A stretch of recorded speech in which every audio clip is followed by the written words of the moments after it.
Bonjour à tous et bienvenue dans cette nouvelle vidéo. Alors oui, l'ambiance est beaucoup plus cocooning que d'habitude et je suis habillée d'une certaine façon qui laisserait penser que nous sommes déjà en automne. Eh bien, j'ai tout simplement décidé de rentrer dans mon mood automnal qui est évidemment le mood que je préfère. Vous en doutez, avec un pseudo tel que Lady Pumpkin parce que ça me fait du bien tout simplement.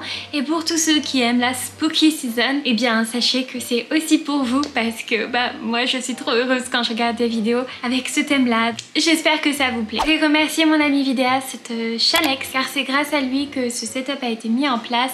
J'aimerais pouvoir le tenir et l'entretenir le plus longtemps possible parce que je le trouve adorable, trop mignon et puis vraiment dans les vibes que j'aime beaucoup. Donc un gros merci à toi Chalex, je parle souvent de lui dès qu'il y a des grosses modifications vidéo, il est derrière tout ça. Bon, aujourd'hui on n'est pas là pour parler de l'automne, quoique sur les dernières choses peut-être un petit peu. On va surtout parler des livres que j'ai lus en 2022. Alors on n'est pas à la fin de l'année, on n'est pas à la moitié de l'année réellement non plus, donc c'est un petit peu bizarre peut-être que je la sorte au mois d'août. Écoutez, j'avais envie de le faire, je vous l'ai proposé, vous m'avez dit oui, donc je vais vous parler de mes lectures de 2022. Et il y a ça. J'espère n'avoir oublié aucun livre que j'ai lu dans cette liste. Je crois qu'il en manque un à Frankenstein, je vous en parlerai du coup, qui doit être le premier que j'ai lu normalement. Je l'ai prêté à un copain, donc j'attends qu'il le lise et qu'il me le redonne. Vous savez, les livres souvent ça disparaît, mais bon, c'est pas très grave, je l'ai lu, c'est le plus important. Avant de parler des livres que j'ai lus, je voulais vous parler un petit peu de mon parcours par rapport à la lecture parce que je sais que c'est quelque chose dans lequel souvent les gens disent se reconnaître et pour vous dire que tout est possible, tout existe. En fait, quand j'étais petite et même préadolescente, je lisais énormément et je lisais des énormes livres à tel point que souvent les adultes me regardaient avec ces livres avec des grands yeux en se disant mais c'est impossible qu'une gamine lise autant et me disaient souvent que si à mon âge ils avaient reçu comme cadeau des gros livres, ils l'auraient pris comme une insulte et moi je vais cette petite fierté de dire non, je lis beaucoup, voilà. Oui, j'étais une énorme lectrice, puis ça s'est un petit peu perdu au lycée, j'ai continué avec des mangas, puis pendant longtemps je n'ai lu ni roman ni manga, ça s'est totalement perdu. Puis j'ai décidé que j'avais envie de lire à nouveau, donc j'ai commencé avec des auteurs de confiance, des auteurs que j'aimais pendant ma préadolescence, on va peut-être dire mon enfance, voilà, qui sont Amélie Nothomb, que j'ai beaucoup lu pendant que j'étais en rééducation. Ma rééducation, je vous laisse une petite vidéo quelque part qui en parlera. Et l'auteur que j'aime le plus au monde et qui est un auteur très connu, c'est Stephen King. En fait, je fais pas souvent confiance aux écrivains pour me plaire. C'est quelque chose que je ne faisais pas avant, en tout cas. Et du coup, je disais que je ne lisais que des King parce qu'il y avait que ça où j'étais sûre que ça me plaise et j'avais peur d'investir dans des livres pour que ça ne me plaise pas. Surtout que après avoir lu que des livres d'horreur, je me disais qu'il y aurait que ce genre-là qui me plairait. Donc quand j'ai voulu lire autre chose, le premier défi, ça a été de faire confiance à de nouveaux auteurs. Donc je me suis pas trop foulée et le premier livre que j'ai pris était celui de Mary Shelley, donc Frankenstein. Je me suis dit qu'avoir lu cette base de la littérature d'horreur pouvait être très intéressant. Voilà, je voulais avoir lu ce livre-là et j'aimerais aussi par exemple lire plus tard Dracula de Bram Stoker. Mais avant de vous parler de ce que j'ai pensé de ce livre et des autres, je t'invite à liker cette vidéo si tu ne l'as pas déjà fait en cliquant dessus, à t'abonner à cette chaîne YouTube si tu aimes ce genre de contenu. N'hésite pas et surtout pas à me dire en commentaire si le fait de parler de livres te plaît. Ça me fait toujours plaisir de partager des nouvelles choses avec vous. Donc voilà, je veux savoir si c'est quelque chose qui vous plaît beaucoup ou si c'est en mode ouais, c'est sympa. N'hésite pas à me dire aussi tes coups de cœur livresques, que ce soit de 2022 ou de tous les temps. Je suis toujours là pour découvrir de nouveaux livres. Donc j'ai lu Frankenstein de Mary Shelley. Bon, est-ce que je dois vous faire un tableau de Mary Shelley qui avait... Elle a écrit cette œuvre alors qu'elle n'avait que 19 ans, en 1816. C'était une personne, on peut le dire, assez barrée, hein. Et je ne dis pas ça que pour l'œuvre qui a germé de son cerveau à cette époque, à cet âge-là, mais pour tout ce qu'elle a fait dans sa vie. Par exemple, je vous laisse avec ces articles qui parlent de choses un peu étranges qu'elle aurait fait. Sa vie elle-même pourrait être l'objet d'un roman d'horreur, plutôt burtonien, en mode macabre, etc. Et c'est incroyable. Je trouve ça tout bonnement incroyable. Honnêtement, j'ai du mal à lire les vieux livres parce que que j'accroche beaucoup aux mots, c'est très dans la démonstration et je suis pas beaucoup dans le détail. Vous savez, j'ai pas besoin qu'on me décrive une chaise ou un paysage avec chaque feuillage, chaque feuille, etc. Ça ne m'intéresse pas et c'est quelque chose avec lequel j'ai du mal. Ça par exemple que je ne peux pas lire de Tolkien.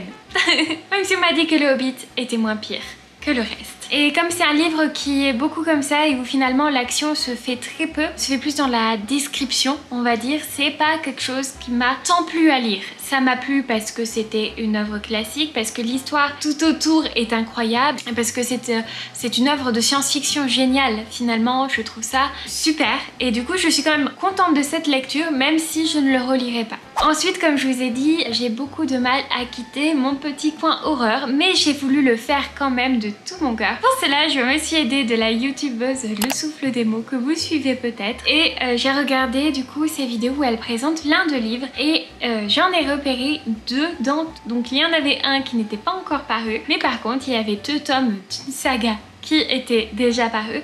Donc j'ai repoussé de côté celui que j'avais un petit peu plus envie de lire et j'ai pris du coup ceux qui étaient déjà parus. Et on va parler du coup tout de suite des chroniques de l'érable et du cerisier, écrit par Camille Monceau. Voici le tome 1, Le Masque de No, et le tome 2, Le Sabre des Sanada. Donc déjà on va parler 2 minutes de la beauté de ces livres. Et en plus ils sentent bon, ce qui est un véritable avantage. Je les trouve magnifiques. Bon, déjà le fait d'avoir traité comme ça les tranches, c'est trop beau. Et voilà, c'est magnifique. J'avais un petit peu peur en les achetant. Comme c'est une auteure française qui va parler du Japon à une époque féodale, que ce soit mal fait.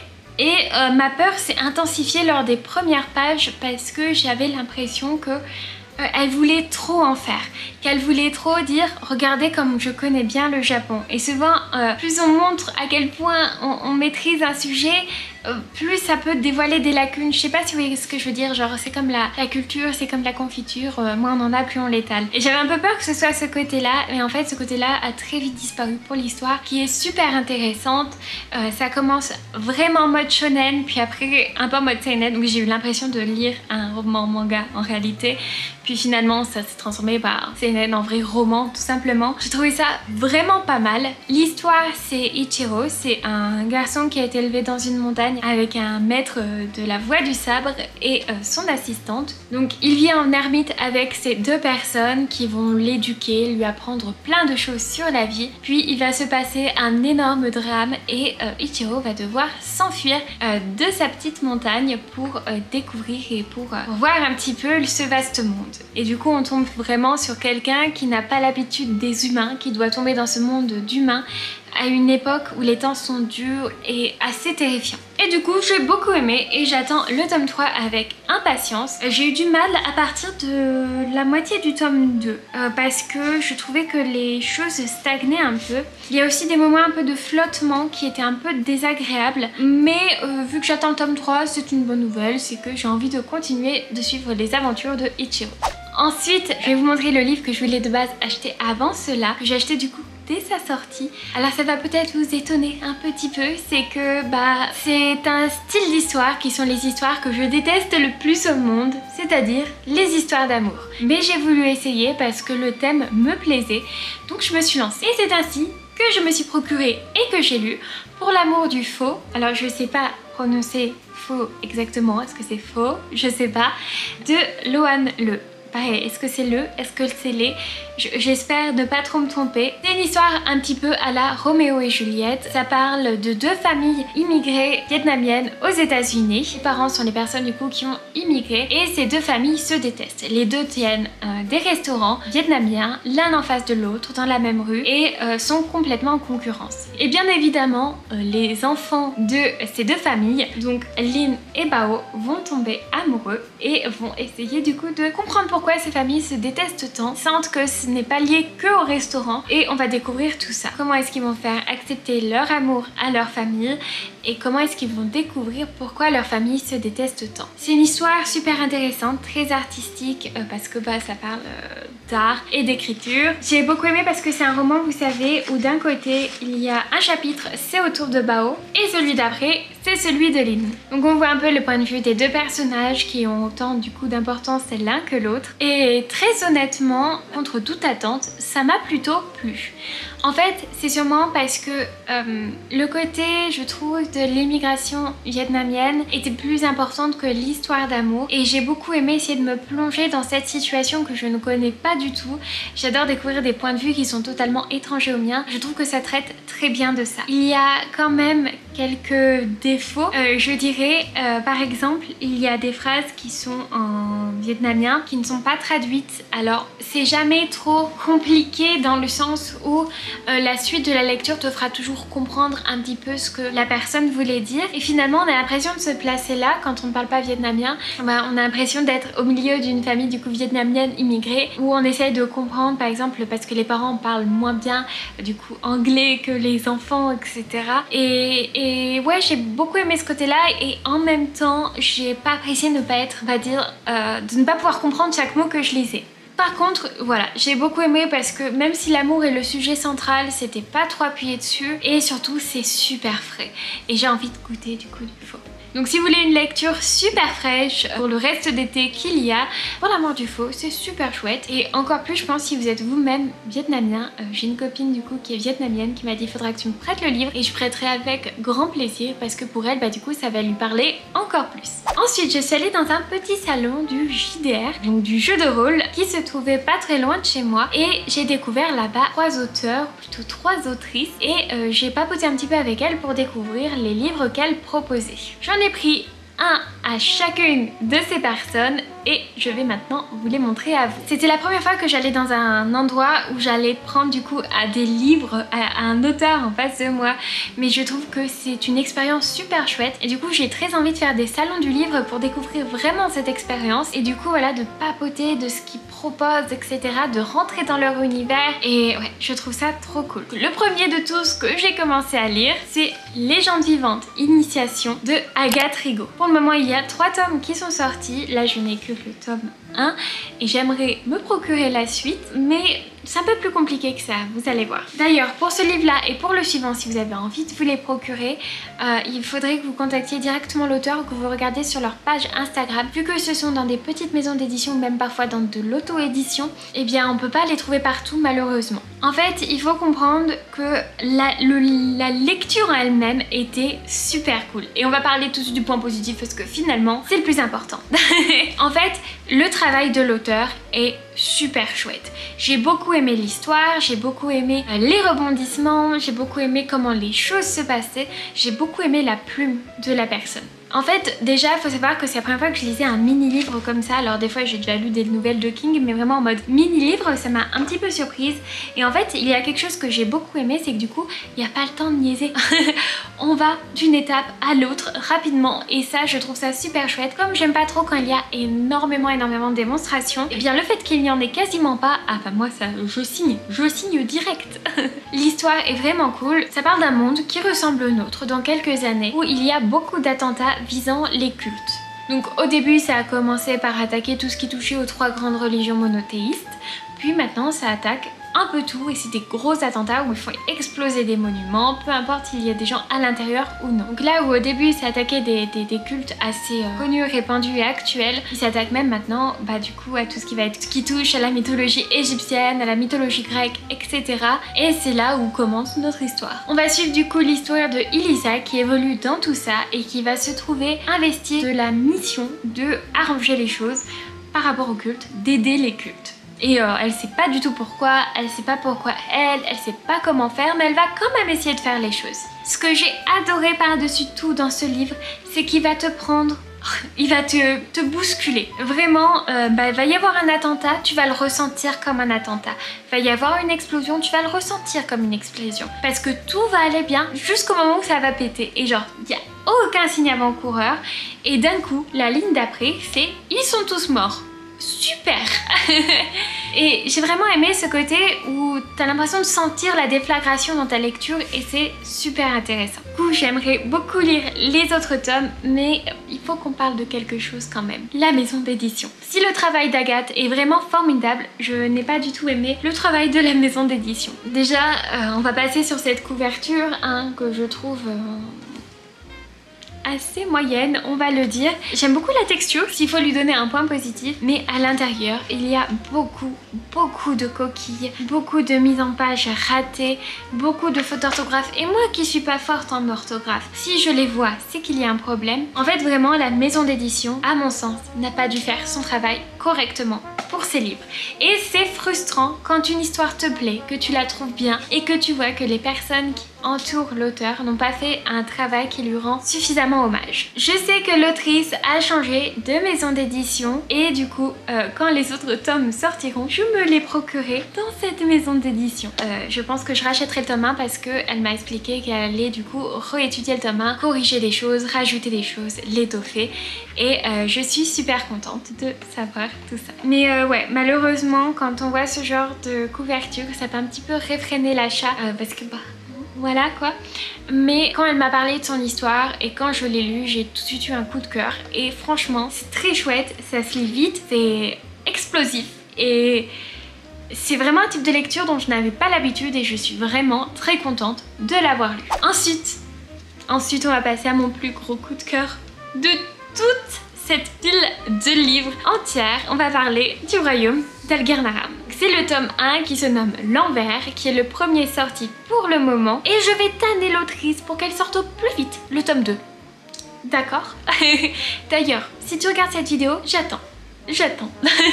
D'ailleurs, pour n'importe quel auteur ou autrice qui regardera cette vidéo des livres concernés, si tu as quelque chose à dire par rapport à ce que moi je dis par rapport à tes livres, n'hésite pas à le mettre en commentaire.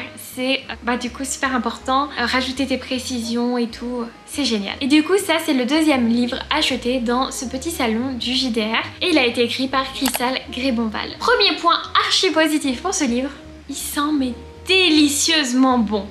Qu'on se le dise, c'est génial. La plume est incroyable. Quand elle m'a parlé de son livre de base, j'étais pas tentée, mais je me suis dit, écoute, essaye quand même, ça peut être pas mal. Et bien j'ai bien fait de me le procurer.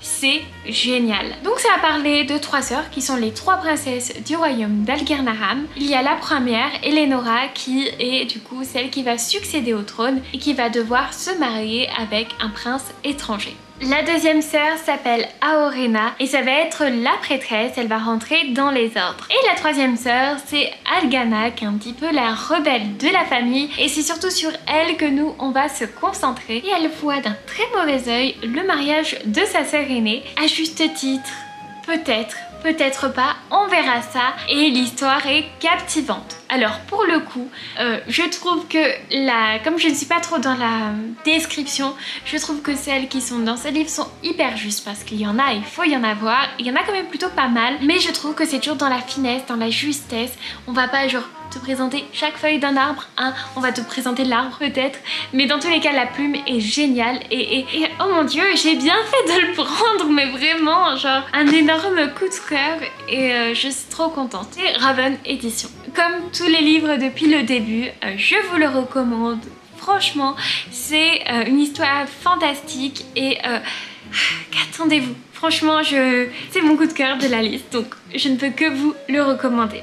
Comme quoi les petits auteurs méconnus ont vraiment des choses à nous montrer. Ensuite on va pas parler d'une auteure mais de 2 auteurs pour le livre que j'ai pris avec moi dans ma valise pour les vacances. Alors c'est un livre qui s'est lu super vite parce que c'est écrit en très espacé comme ça.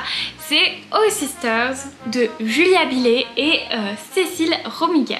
Et c'est aux éditions École des loisirs. Donc Oh Sisters, c'est l'histoire de 2 sœurs qui ne savent pas qu'elles sont sœurs. L'une habite près de Narbonne dans les vignes et elle ne veut pas être secrétaire, c'est pourquoi sa mère la conditionne à être. Et l'autre sort de son école militaire, donc vous voyez très droit, faut pas qu'il y ait un cheveu qui dépasse du chignon, etc. Elle sort d'une famille de Bourges près de Paris. 2 jeunes femmes de 14 ans vont apprendre qu'elles sont sœurs grâce à leur grand-mère qui s'appelle Marthe, qui est un personnage, oh mon dieu, incroyable, qui habite en Bretagne et qui va leur demander du coup de venir jusqu'à chez elle dans son camp de hippie pour discuter du coup de tout ça. Pourquoi est-ce qu'elles sont sœurs? Qui a trompé qui finalement pour qu'elles soient sœurs? Et finalement on se rendra compte que le personnage le plus central de toutes ces histoires soit leur père et le plus grand absent de tout. L'histoire est super belle et super touchante. Elle est assez fraîche quand on parle du road trip, quand on parle du coup une fois au milieu des hippies qui ont chacun leur manière de penser qui est incroyable je trouve. Mais ça parle aussi de sujets assez graves, assez importants comme la guerre, la perte d'un proche, que ce soit du coup un mari, un père, un enfant, un petit-fils. Les femmes sont vraiment au cœur de cette histoire, même si le personnage du coup on va dire à l'origine de tout ça n'est pas présent et c'est un homme. Et ouais, j'ai vraiment beaucoup aimé l'histoire et j'ai failli pleurer vers la fin parce que c'est magnifique, c'est beau. C'est aussi un livre d'ailleurs comme Pour l'amour du faux qui tu vas voir des pages du coup sur l'une des sœurs qui est Janig et l'autre sur la partie de Masha. Masha est quelqu'un qui lit énormément et Janig quelqu'un qui adore la musique et du coup à la fin du livre on a des références de musique à écouter en fonction des chapitres parce que ça parlait beaucoup du coup des musiques que par exemple Janig écoute et il y a aussi des références de livres qui sont les références que Masha va citer tout le long de votre lecture. Il y a une énorme soif quand même de liberté, de découverte, à une époque où les choses semblaient peut-être plus simples et peut-être aussi plus compliquées, ça dépend. Et le personnage du coup de la grand-mère, Marthe, est un personnage qui m'a beaucoup touchée parce que j'ai l'impression de connaître une Marthe dans ma vie. Je ne sais pas qui, mais je connais tellement de personnes, je pense, qui pourraient lui correspondre. J'ai pensé à un personnage de fiction aussi qui lui ressemble pas mal, si vous avez vu Grace et Frankie sur Netflix. C'est Frankie les gars. Et c'est vraiment super cool pour les vacances, c'est chouette. Attendez-vous juste à quand même quelque chose de bouleversant. Mais c'était très cool, ça s'est lu très vite. En 4 jours c'était fini et je l'ai beaucoup aimé. Quand je dis qu'en 4 jours c'était fini, il faut comprendre que je ne suis pas quelqu'un qui lit très vite, d'accord? Néanmoins, comme j'étais en vacances, j'ai pu le lire plus facilement que si je travaillais. Mais il se lit très vite et il est très cool. Voilà. Ensuite, le dernier livre que j'ai lu en entier, c'est La crue de Blackwater, le tome 1. Bon déjà, on va passer vite fait sur la beauté du livre. Il est incroyablement beau. Il a été édité chez Monsieur Toussaint l'ouverture et l'auteur est Michael McDowell. Alors oui, c'est le seul auteur masculin de tout ce que j'ai lu en 2022. Il en fallait un. C'est lui. Et ce sera pas le seul, mais vous allez voir pourquoi. Parce que par la suite, il y a un King qui sort en novembre, finalement. Donc ce sera pas le seul de 2022. Et du coup, je me suis lancée dans la lecture du tome 1 qui se lit super vite. Franchement, encore une fois, je suis une lectrice très rapide. J'ai une copine qui m'a dit qu'en un week-end, c'était fini globalement. Hein, et je pense que c'est plutôt pas mal. Avant de parler vraiment du livre, je voudrais dire que, outre que la couverture soit magnifique, j'aime le fait qu'elle soit assez souple et du coup qu'on puisse la lire tranquillement comme ça, on peut l'embarquer partout ce livre, c'est génial. C'est la série de livres populaires du moment et à juste titre parce que l'histoire est dingue, elle est géniale. En fait, si j'ai bien tout compris, c'est une saga qui était assez populaire aux États-Unis mais qui n'avait jamais été éditée en France et quand une petite maison d'édition française a décidé de l'éditer, et bah ça a absolument cartonné parce que c'est génial. Vous en avez très certainement entendu parler sur les réseaux sociaux, je vois même des pubs pour Cultura qui parlent de ça, de concours autour de ça. Si vous allez en librairie souvent, ils ont un coin entier dédié à eux, c'est super chouette. Donc comment expliquer, l'ambiance est un petit peu mi-burtonien, mi-lovecraftien, tout ce qu'on aime. Tout commence avec une grande crue qui va engloutir une ville et le personnage d'Elinor va apparaître d'un petit peu nulle part et elle va se rapprocher d'Oscar qui est peut-être l'homme le plus riche de la ville, en tout cas sa famille est la famille la plus riche et tout le monde sera très heureux sauf la mère de Oscar, Marie-Love, qui se dit qu'il y a quelque chose de très étrange derrière tout ça et effectivement il y a des choses étranges qui se passent, je vous en dis pas plus, c'est génial. Ce que j'ai beaucoup aimé aussi, c'est que la couverture là, c'est vraiment l'image on va dire qui symbolise le prologue. Et quand on retourne, on comprend au fur et à mesure de la lecture les indices qui sont dissimulés dans la 4e de couverture. Je trouve ça génial.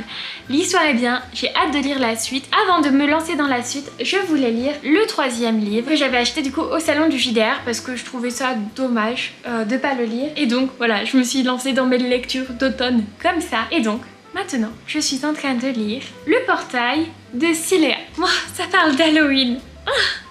J'adore. Comme j'ai lu que le chapitre 1, je vais plutôt vous lire la 4e de couverture pour vous faire le résumé. Quand Marc et les autres m'ont invité pour la fête d'Halloween, j'étais loin de me douter qu'elle finirait aussi tragiquement. Qu'est-ce qui m'a pris de venir et surtout d'apporter ce grimoire sans me poser plus de questions sur sa provenance? Trop heureux d'avoir trouvé l'accessoire parfait pour animer notre soirée. La réponse paraît évidente. Lydie. Trop tard pour se lamenter à présent. Le mal est fait. En temps normal, on ne peut déjà pas dire que je brille par mon courage, j'en suis conscient. Autour de moi, mes camarades sont livides, le regard atone. Comment pourrais-je affronter ces horreurs, moi, l'homme le plus pleutre qui soit? Je peux pas donner encore trop d'avis sur ce livre, sauf que bah ça se passe à Halloween, tout ça, donc c'est génial. J'ai lu le premier chapitre et l'ambiance, on en parle d'ambiance automne, proche d'Halloween, dans une petite librairie qui est assez ancienne, du coup avec une décoration assez ancienne. Je suis là pour cette ambiance, j'ai signé pour cette ambiance et du coup j'ai hâte de lire la suite. Je pense que lui aussi va se lire vite. C'est le premier livre de l'autrice du coup, Siléa, et c'est en auto-édition si je ne dis pas de bêtises. Encore une fois, si vous avez envie de vous le procurer, je vais vous laisser son Instagram d'ailleurs. Les Instagrams des 3 autrices, on va dire indépendantes ou petites maisons d'édition, seront en barre d'infos, comme ça vous pourrez facilement retrouver les livres si vous voulez vous les procurer. Je suis sûre que ça va être génial, je vous en parlerai peut-être dans une prochaine vidéo si je refais une vidéo du genre. En tout cas, je vous en parlerai sur Instagram, je suis sûre que je vais beaucoup apprécier. Et donc voilà toutes mes lectures de 2022. Il faut savoir que je suis assez contente parce que j'avais une pile à lire et je l'ai atomisée. Voilà, donc j'aime pas trop avoir des piles à lire, c'est pour ça.